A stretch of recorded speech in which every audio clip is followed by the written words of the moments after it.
We should regularly wash our hands with soap and water and avoid touching our face with our hands.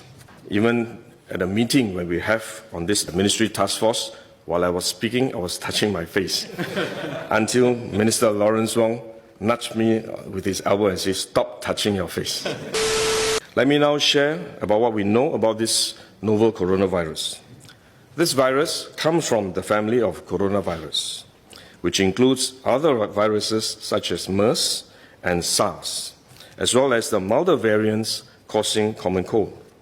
The medical consensus at this moment is that the novel coronavirus is more transmissible but appears less deadly than SARS. Evidence suggests that the rate of human-to-human transmission of this virus appears to be higher than that of SARS. For now, the evidence also suggests that transmission is mostly via droplets. What this means is that the virus is carried within droplets emitted from an infected person over a short distance, such as when a person coughs or sneezes. If these droplets come into contact with the eyes, nose or mouth of an individual directly or indirectly through hands that have come into contact with these droplets, the individual may become infected. To clarify, there is no evidence currently to suggest that the virus is airborne.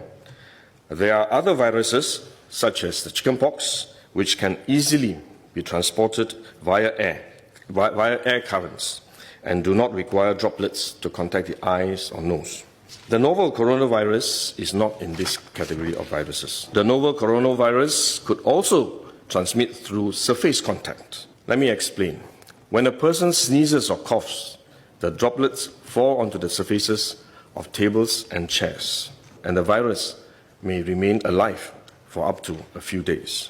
When someone else touches the surfaces of these tables and chairs, the virus can be transferred to his hands, and if he then rubs his eyes or nose without washing his hands, he may become infected. So we should wash our hands. This is also why we only quarantine the close contacts of confirmed cases. For more transient contacts, such as individuals that the confirmed cases may have walked past in malls or hotels, the risk of transmission is low. For coronavirus generally, the person is most infectious when he is displaying symptoms, or what you call symptomatic. And this is likely to be the case for the novel coronavirus as well. There is evidence of limited spread from a person without symptoms during the incubation period. However, this form of transmission may be uncommon and has so far involved isolated cases only. At this point, the evidence still points towards higher transmissibility when the person is displaying symptoms.